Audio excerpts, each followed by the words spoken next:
You're listening to B2B Tech Talk with Ingram Micro, where we share topics that will inspire business growth and help you stay ahead of advances in technology before they become mainstream. This episode is sponsored by Ingram Micro Xvantage, the game-changing platform that will transform your business potential and reshape how customers see you. Welcome to this episode of B2B Tech Talk. Today, we're joined by Guy Baroan, CEO of Baroan Technologies, based in New York. And we are so excited because Guy has been a partner of Ingram Micro's for quite some time. And after he and I spoke, it really resonated with me, his approach to business and leadership. So had to invite him to the show so we could get a little insight into his success and also his relationship with TrustX Alliance and Ingram Micro. Welcome to the show, Guy. Hi, Nina. Thank you.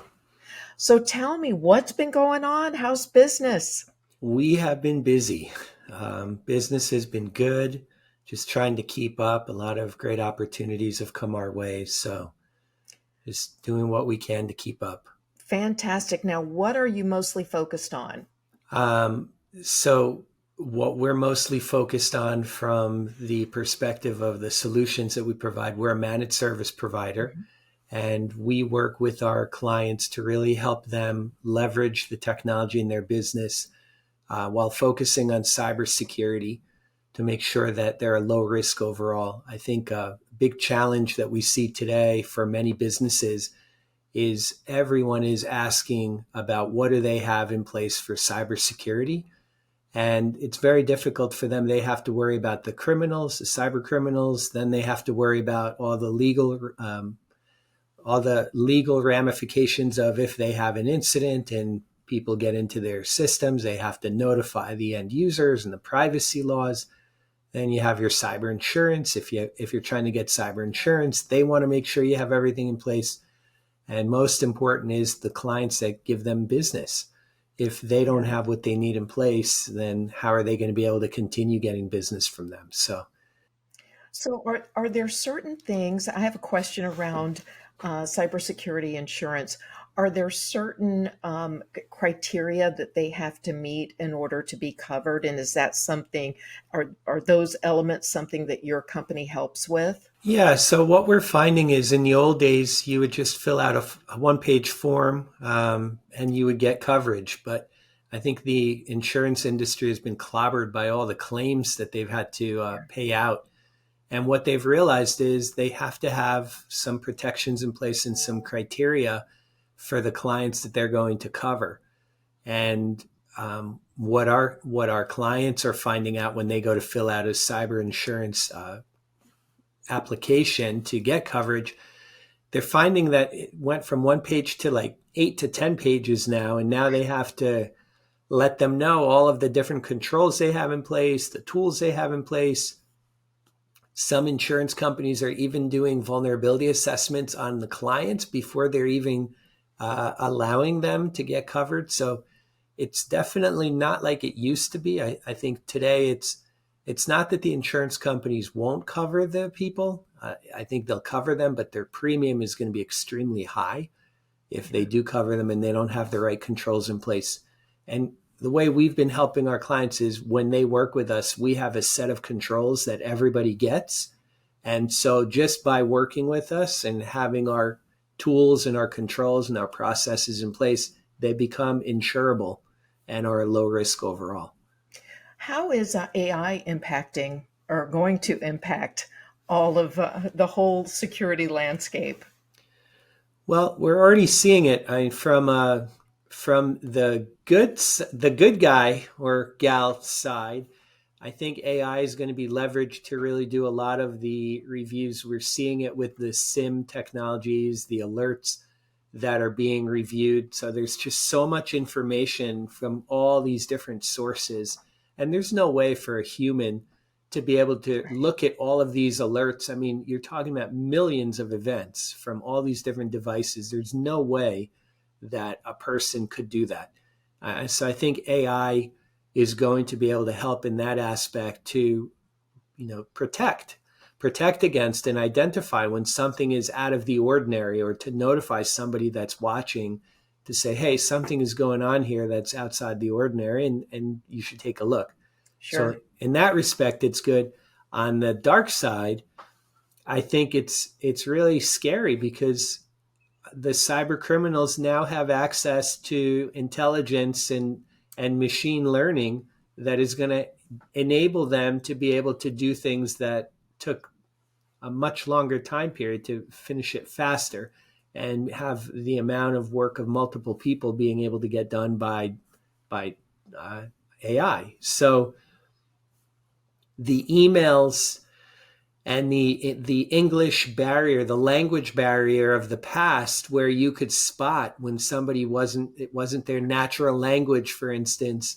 I think that's all out the window now, because if somebody just requests AI to draft an email, it'll do it. And that side's a little scary, because I think it's going to become very difficult to spot something that's not real. Yeah, I was working with a video platform, and they have you. It will understand your voice, and you can put your voice in another avatar to speak Mm-hmm. just like you. And while it seems cool on the surface, it's scary as heck to Yeah. know that that's what's out there.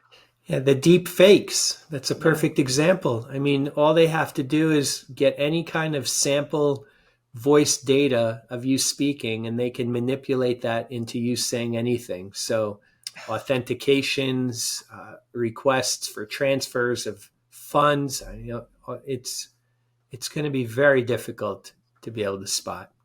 We've come a long way since the Nigerian lottery, haven't we? Yes, I'm still waiting for my funds. Okay, so how did you get into this business? How did I get in? Many years ago, when I was in college, I was working as a waiter, and I wanted to be you know, I'll do the short version, but when I was waiting on tables, I was trying to make the most amount of money possible. And the only way for me to be able to do that was high table turnover. And the only way for me to be able to do that was to help the people that came in to eat pick their food very quickly, because it was a breakfast, brunch, and lunch place. And so I ate everything on the menu and learned everything about what the restaurant was offering. And it was a huge menu, like so many different options. And so when people came in, it just took them a long time. So I developed a knowledge by eating everything of what's good and what's bad.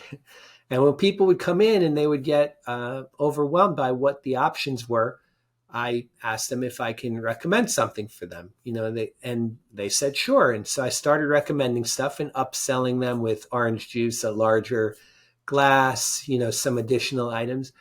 And for me, I was doing it because I wanted to make more money, bigger tips. But what ended up happening was people started to become friendly with me. Mhm.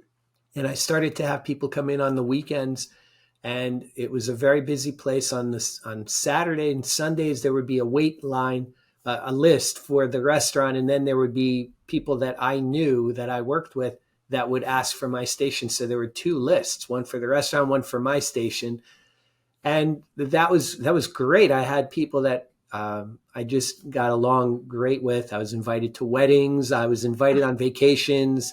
People tried to set me up all the time with their friends, girls. It was a great experience.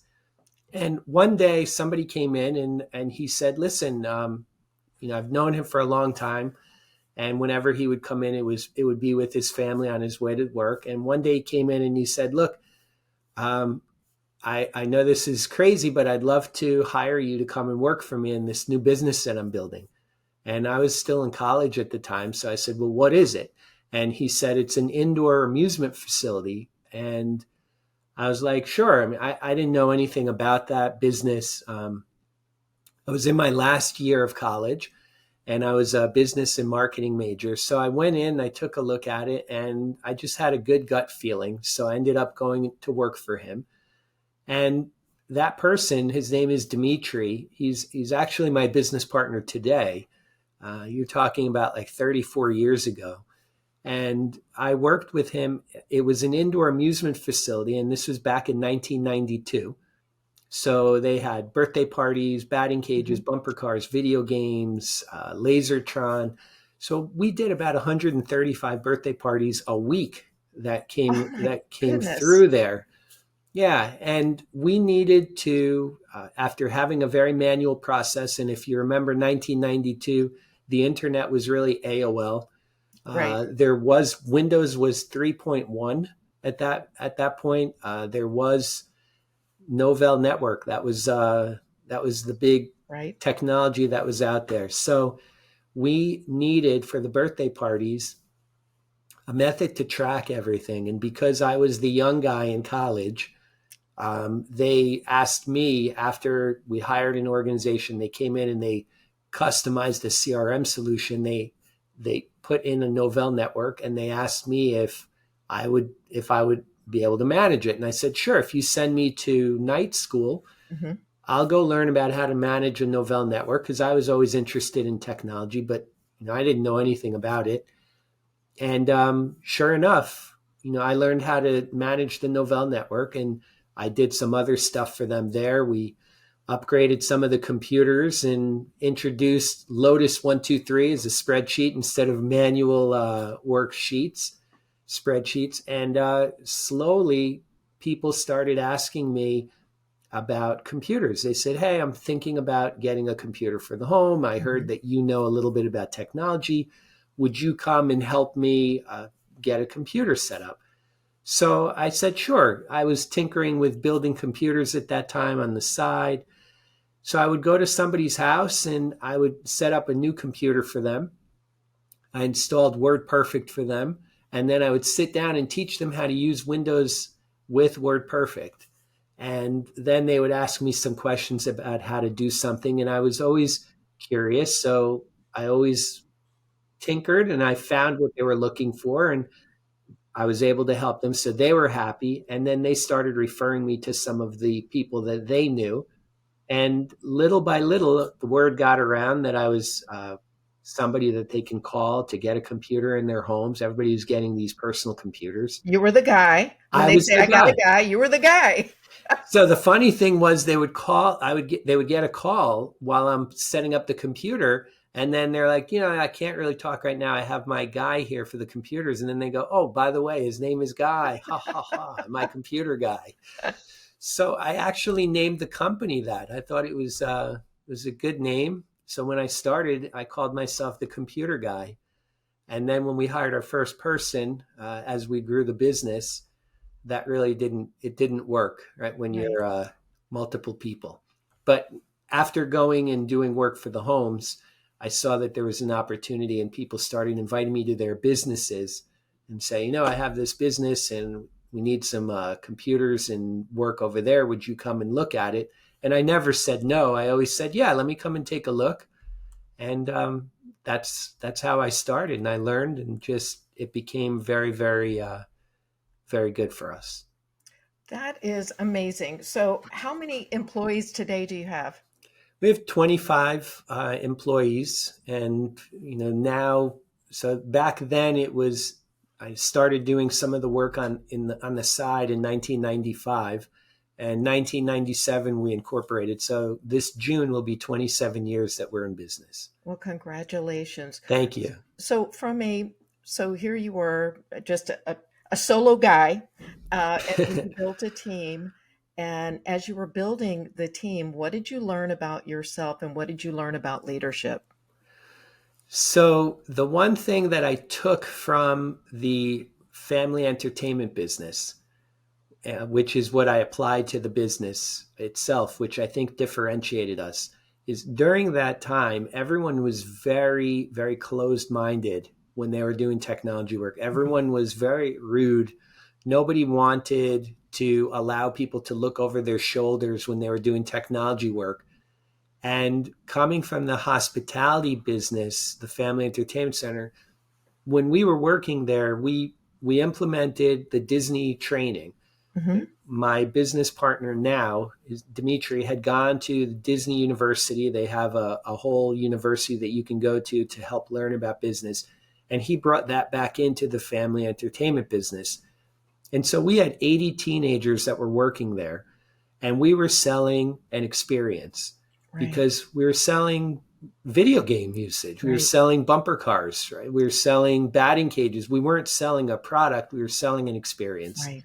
So when people came in, we wanted to treat them differently. We wanted to treat them like they were a guest in our home rather than just a customer, somebody Right. that is asking for something and you point wherever it is. So that was something that I took from that business that I incorporated into the technology, into the computer business. So a lot of people are very unfocused or closed minded to what they're doing. They're very protective of the information because they think somebody's going to steal it or take what they've done and they're going to run with it, and now they're going to lose out.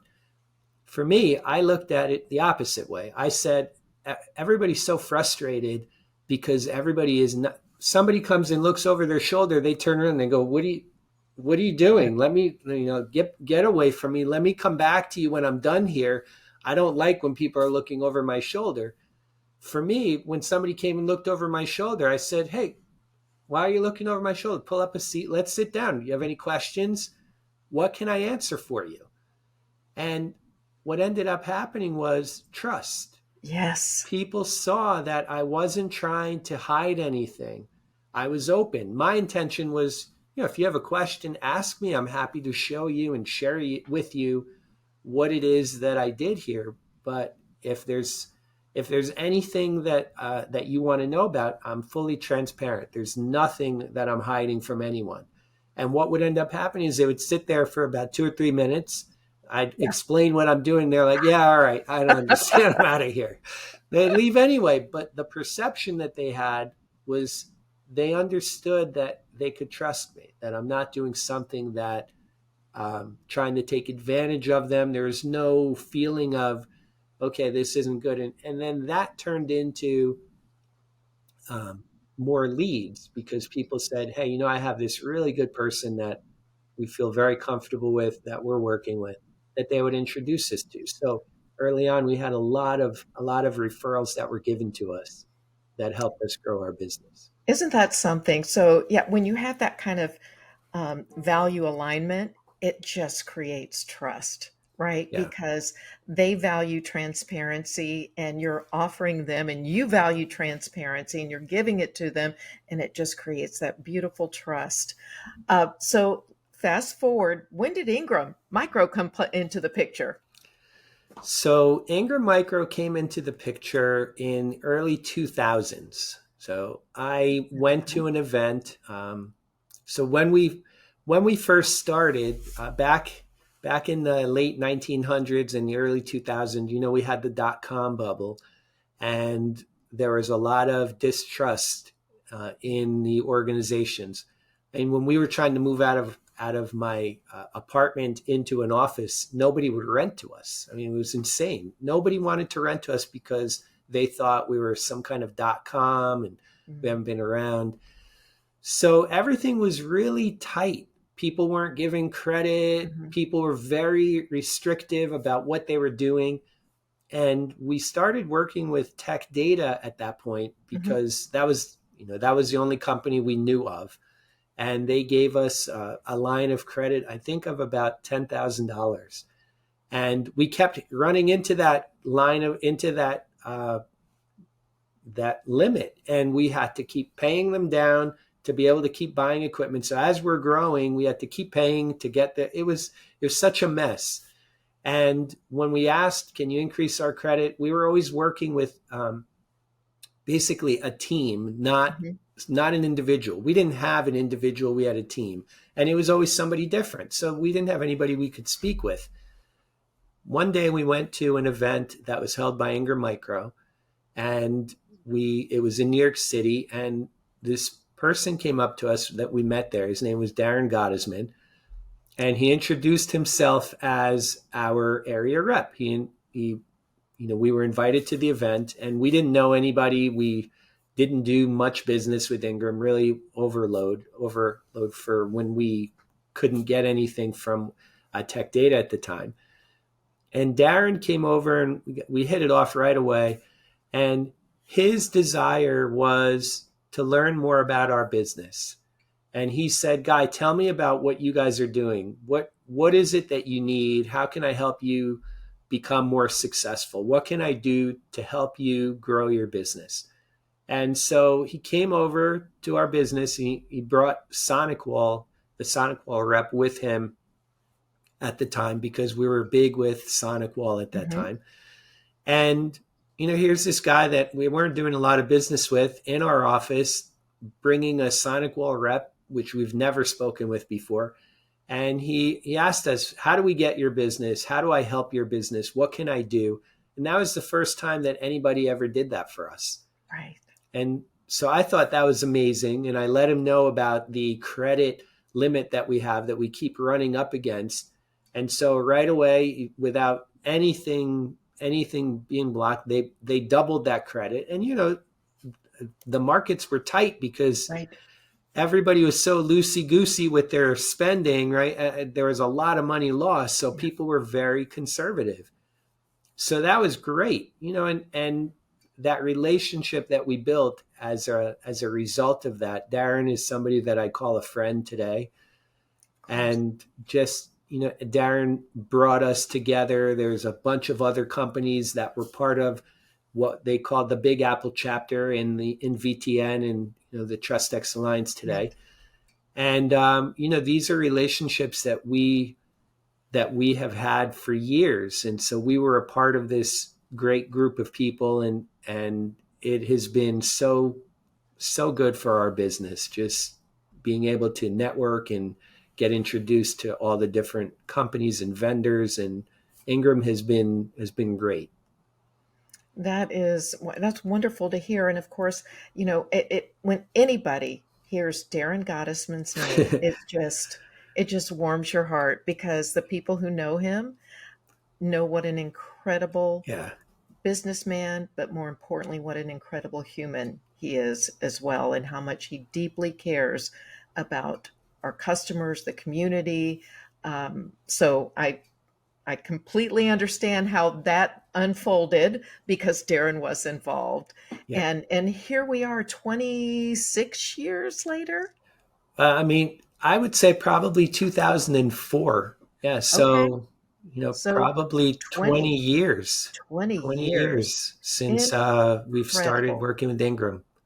Incredible. Yeah. Now, as TrustX has evolved, how do you see TrustX today compared to how you saw VTN 20 years ago? So we joined the VTN community in 2008. Hmm. And right from the get go, I was brought in and got really involved quickly with our chapter. I became vice president with Deepak Thadani, and then I became president. And that was also right after Jim Veraldi and Deepak were president and vice president. And we won chapter of the year. And then when I was vice president, we won chapter of the year. And then when I was president, we won chapter of the year. So we had a great run. And I feel like from the community perspective and how it's evolved, I've always been very involved. I'm one that I believe that if I share what we're doing, even though it seems like I'm giving, I'm actually learning so much when I'm providing and sharing like what's working with our business and asking a lot of questions because again, there's that trust factor. So I'm very open. I've helped a lot of people. I've shared a lot of information about what's working for us with the goal that, am I doing the right thing? I want to hear Right, feedback. Right, this is right. what we're doing. It's not necessarily I'm not sharing it because I feel like we're better than everyone. I'm Yeah, sharing it because I want, hey, are we doing the right thing? you Like, bet. are we on the right track here? Is everything that we're doing what we should be doing? Is there anything I'm missing? And Yeah. I can't tell you how fruitful that's been for us, because we've had deep level conversations. When we open up and share things, people open up and share things back. And it's been so rewarding. So how has it progressed? I don't know, because I started out that way. So for me, I still see the same value that I had back then, which was tremendous. But I think it stems from how much are you willing to get involved and how much are you willing to give? And I've always been willing to give and get involved from the beginning. So for me, I've seen the value right from the beginning. What a beautiful, beautiful story. And I can't thank you enough because I was so intrigued when I first met you, and that's why I wanted to bring you on the show to share your journey, because I think maybe a lot of people out there don't know outside of the TrustX realm. So it's been wonderful to have you on the show and to share your successes and also your journey with Ingram Micro and TrustX too, because I hear that over and over again. People refer to the communities as their virtual board of directors, Mm-hmm. basically having those trusted relationships, those go-to folks that you can count on, where you can be vulnerable and Yeah. not, go in there and be cavalier and we did this and we do that. Just open it up and see what others can offer. And it sounds like you've given that back as well. So that's terrific. Guy, it's been delightful having you on the show today. Thank you so, so much. I know that people are going to really enjoy this episode. Thank Thank you. you, Nina. I appreciate it. Impactful global engagements, iconic entertainment experiences, and memorable networking opportunities.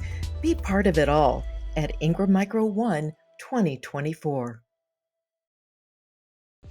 You've been listening to Ingram Micro's B2B Tech Talk. Thanks for tuning in. If you like this episode and you want to continue the conversation online, use hashtag B2B Tech Talk.